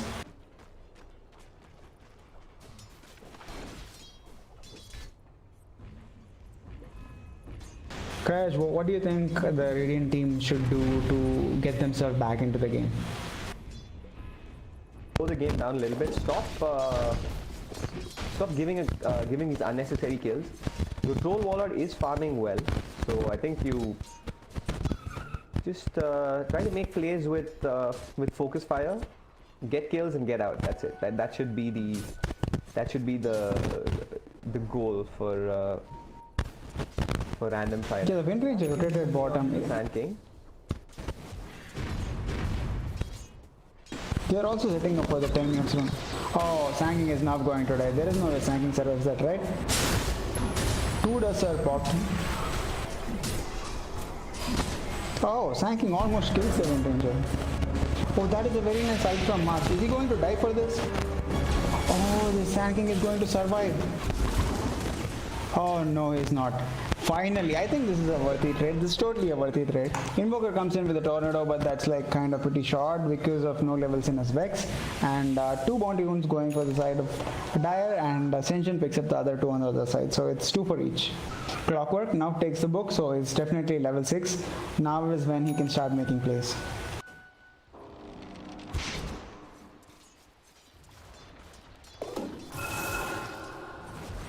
Keen Optic drops for Troll Warlord. I think Wind Ranger is going to pick it up. That's a good item on her. She has like lots of mana regen, and she even has a mana regen talent at level 10.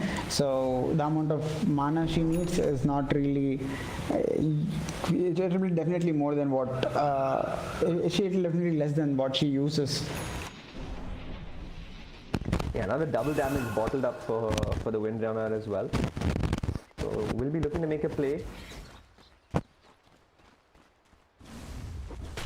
Yeah, this one has now overtaken Sanking on CS, and it's actually Troll who's also done the same. So the position 1 carry slowly retreating into the jungle. So what do you think about the matchup? Do you think Troll is better than Sven if it comes to fighting at like 30 minutes with even farm?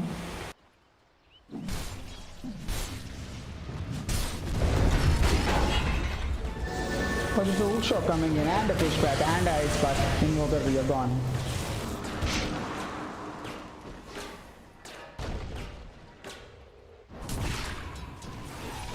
That is a very good kill that they picked up on this Invoker. As soon as Claus got to 7, he's just making sure he's not really going for the Spirit Vessel, because he knows the only one he has to Spirit Vessel is going to get a BKB, and Sanking probably going to get a Lotus Orb. Is Sanking trying to get away from there? Is he even going to survive? There is Spear of Mars, but he doesn't really spear anybody. He's not from Sparta, guys. He's not from Sparta.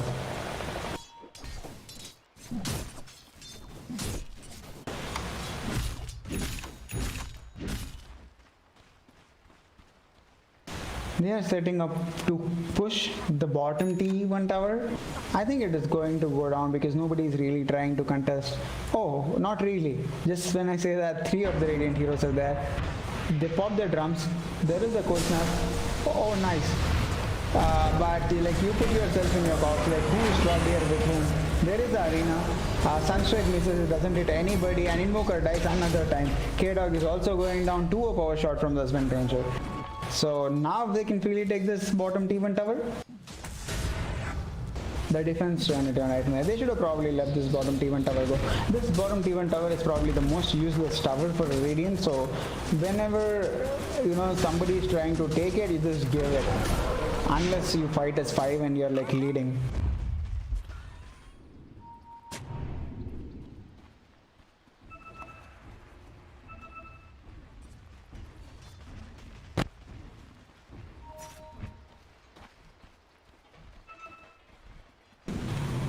Tiny is trying to do his bit and trying to farm. The Blink Dagger is like very close to it. Has the Arcane Ring. And they're all moving towards. They smoked right now, but they decide they did not.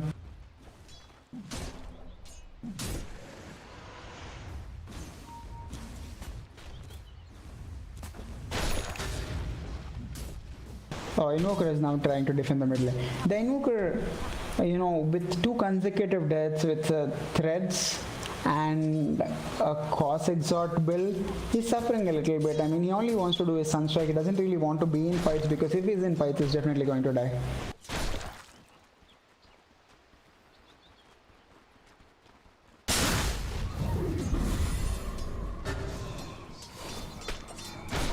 Oh, there's another hook coming, another pushback, another. Bro, it's like we've seen this replay happen the last time, and it has happened again.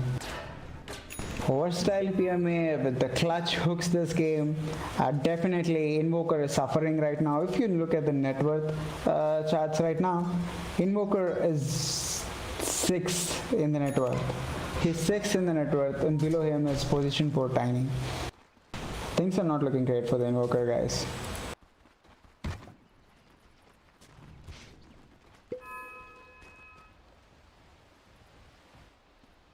Every single time there is a hook shot, they're managing to get a kill on the Invoker. So this time they probably need to bait Invoker and also have like Sven behind him, because Sven has a God Strength, he has a Mango, he has 8 stick charges, he can take this fight.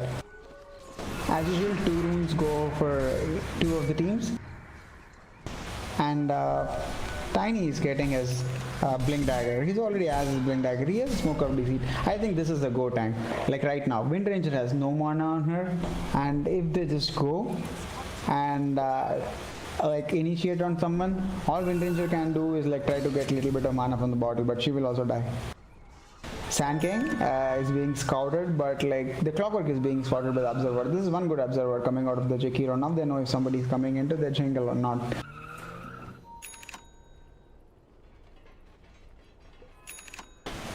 Yeah, people gathering together. Does somebody have a smoke on them? Jakiro has a smoke on them. So this Mars, even though he has like only half of the HP, they're all going to smoke. If they get like 2 people in the arena, that is a lost team fight, because this arena is probably one of the strongest abilities in the game right now. I think they might get the Sand King. The Sand King's spidey senses are tingling, and they think he's gonna die. Oh, he's gonna catch him, and he's gonna cog him. There is no escape for, and then not really needed. That is pretty much an overkill from the Wind Ranger. Now Wind Ranger is going to die with a cold snap, and she's definitely dead. Yeah, none of that was here. Oh, that was a Sunstrike. Oh, that is a juke on a Sunstrike coming from the PMA. But he just dies to the Fate Bolt. This is very good play coming in from the Clockwork, but a little bit of overcommitment coming in from the Wind Ranger, and she dies for it. It's quite unfortunate. All this time Sven is farming, all this time Troll is farming, and let's just see, Sven versus Troll fight. It's been a while since I saw them fight. Like, I don't watch 2 carries fighting when I'm in the pubs, but let's see how this goes. Net worth wise though, they are both neck to neck. Sven has a Mask of Madness, Echo Saber, and is going for the Acceptor, whereas he's going for more of a status resistance and a magic resistance build on Troll.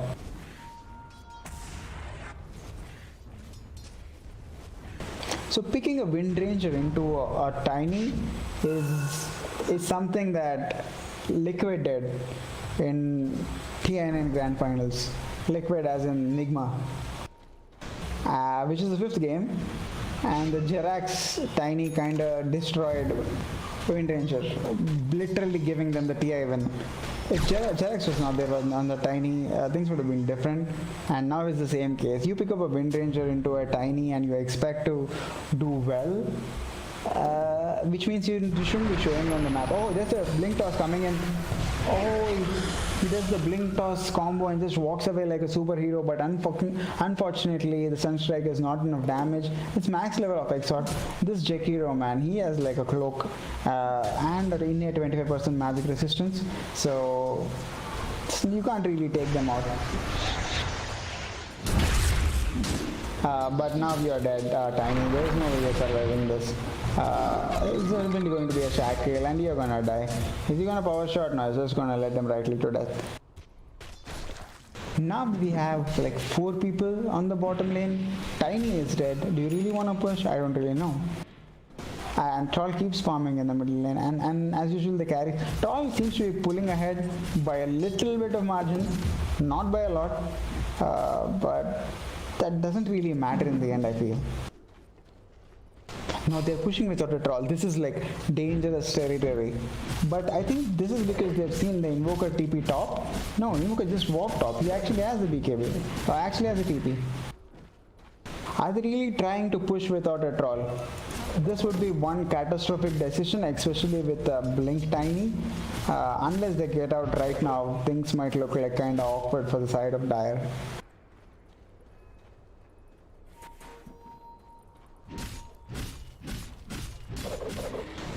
They're setting up around the shrine. They really want to get these 2 runes, but Sven will also get the other 2 runes. So Sven is just one component away from building his axe, his Blade of Alacrity, and that he'll receive after these 2 bounty runes in exactly a minute. So 21 minutes, 22 minutes, he would have his Aghanim Scepter, and then this Troll, this guy will join the fights.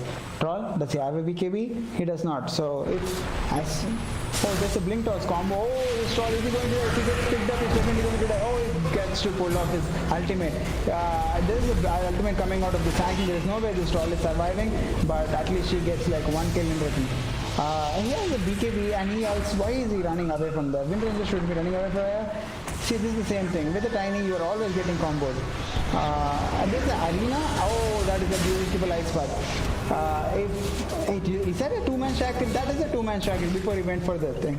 And Black Water gets 2 kills out of that. That Arena is changing the way they fight. This Mars is too strong. Even though they catch the Troll, the fight did not go as good for them. Imagine they do not catch the Troll. Imagine this Troll has a BKB. What you gonna do?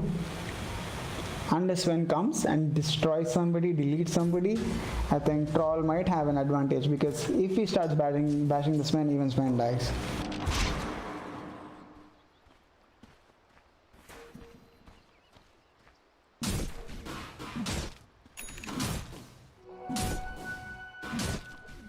Sven has finally overtaken Troll, and the network starts. He's been trying that for the last 20 minutes, and he finally managed it. It's like if this Troll did not die, Sven would have never got it. Invoker setting up for the combo on him. If the Sand King comes in with a blink stun, then he's definitely dead. They know that they're taking this scam. They know. They read this Troll. And then he's dead. He obviously looks stunned, because he was stunned that people came out of nowhere, and he was stunned because he was literally stunned by both Sven and Sand King. So this Troll is having a bad game now.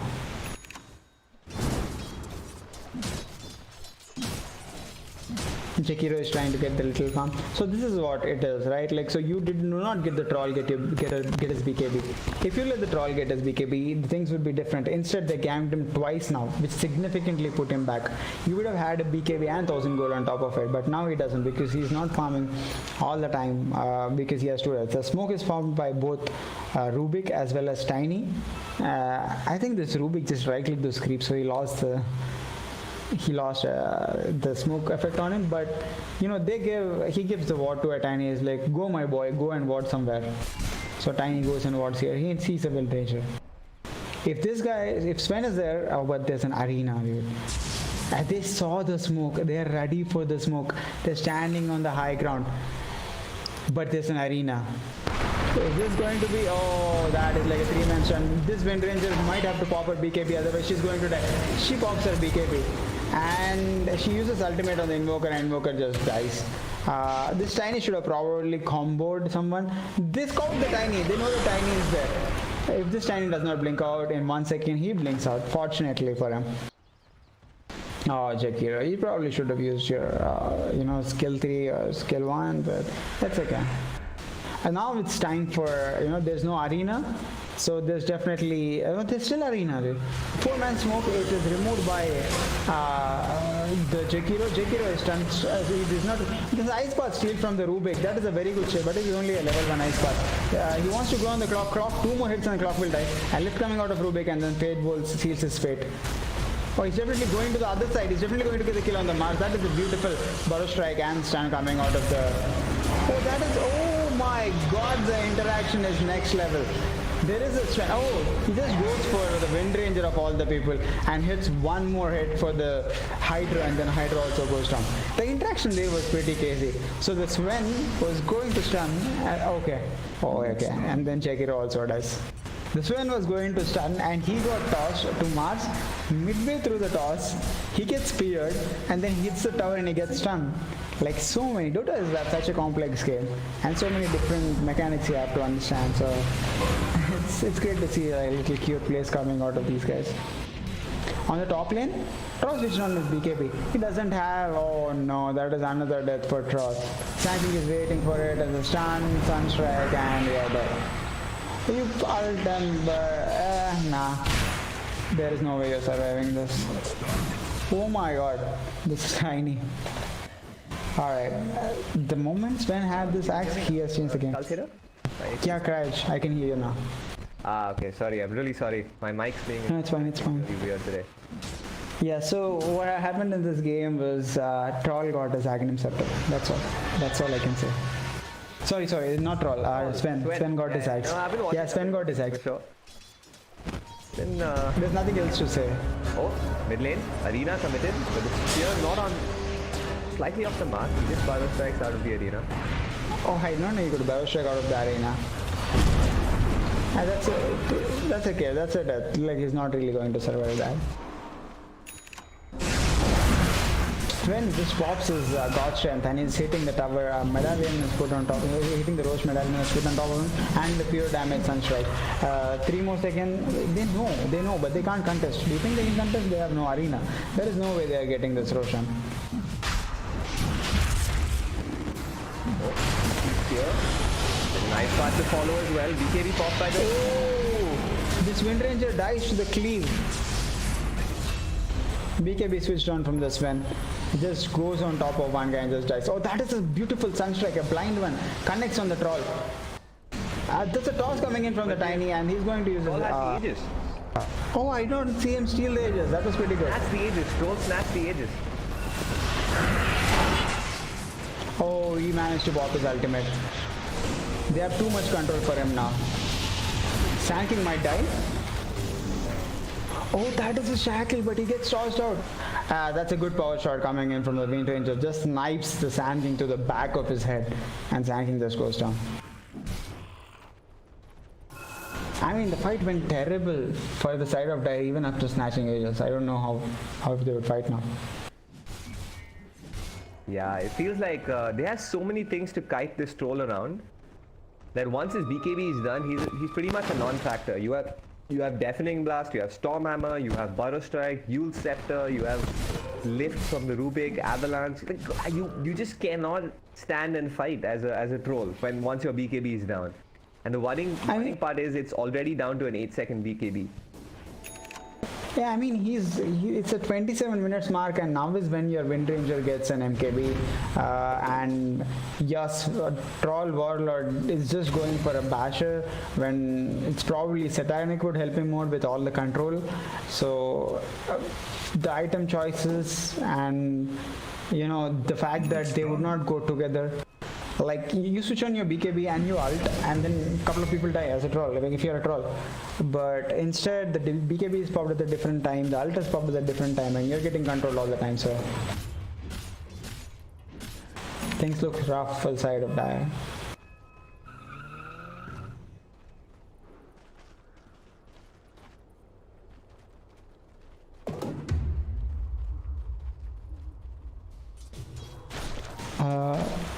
The next objective I think would be the top T2 for the side of Radiant.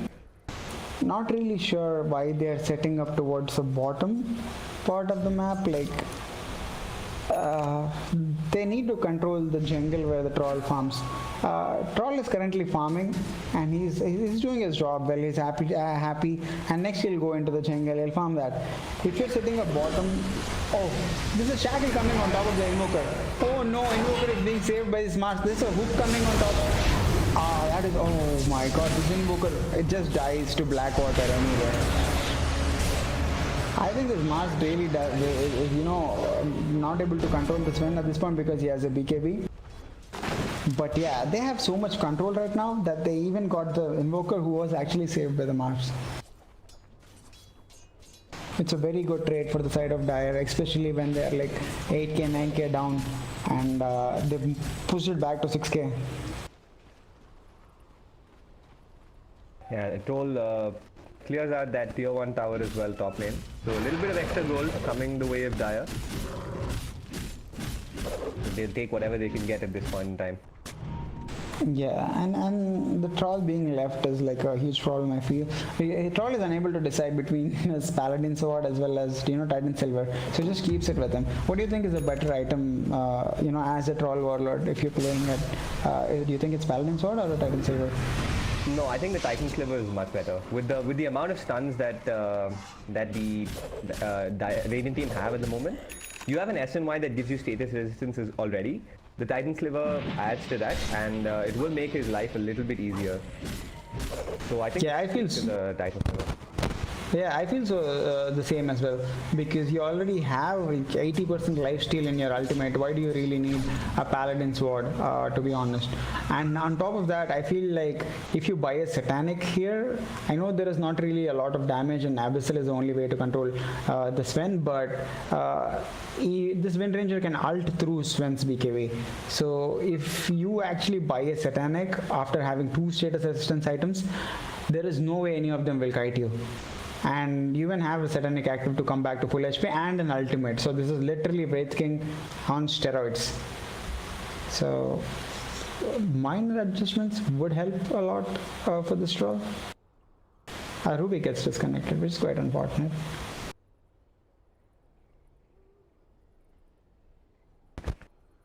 Yeah, it feels like the game is pretty evenly poised, but this Swen's net worth advantage is really making the difference here. He has a Silver Edge flying out to him as well, completing that up. So he's going to be all that much stronger. I mean, I've seen the Sven and the Troll go neck and neck in the farming department from about 5k net worth till about 11k net worth or 10k net worth. And after that, Sven got his axe. And that axe is so broken that he got so many kills before Troll could do anything. And they basically changed the way this game is being played. Otherwise, the Dire were on the front foot. They knew that the Troll were farming. Just once or twice the Troll was out of position and the game has become so hard. And there is really important of, positioning in this game. If you're not in the correct position, if you're susceptible to getting picked off 2-3 times in a row as a position 1, you're putting your team at the disadvantage where the Dire is at right now. So, I mean, it doesn't really relate to only position 1, but it's like particularly important position 1, because all the time that the support dies, it's okay because the guy just wards somewhere and he's dead. But if you're a carry and you die, all the time is spent, you could have done farming in there, you could have killed heroes in there, you could have taken objectives in there. So, there's something to keep in mind when you guys are playing. Yeah, that's for sure. Very important, like making sure that you're always aware of the opponent's positioning and the the possibilities of being ganked when you're playing as a core. The vision coming out. Executed that to perfection here. He has 0 deaths 30 minutes into the game. That's what you want to see from your carry. Exactly, and the fact is he also has like 5 kills and 3 assists. We really don't want to see a 0-0-0 carry at 30 minutes. That is quite depressing, but 5-0-3 is extremely good. Do you know of this meme, Krayaj? The Lycan wolves need no armor? I mean, that's a voice line of Lycan, I know that, but I don't know about. Yeah, I mean, the meme is basically, you don't really have to fight, okay? You do not have to touch another hero. You build your Necro 3, you build your wolves, and you push the lane where the fight is not happening. You kill towers, okay? And then you don't build any armor items. You just push towers. It's like 0-0-0. You should end the game at 0-0-0, but you should be winning the game. You have to like have like a billion tower damage, and you just take. Ideal Lycan game. That's the ideal anti-mage game, I'd say. If you can. Yeah. You've done your job perfectly. Bro, I don't like get the joy out of playing these heroes, man. Like people play techies, and it's so frustrating because like I've never played techies. To be very honest, I've played thousands of games of Dota, and I think I played techies like 2 or 3 times. Like I don't get the point of it.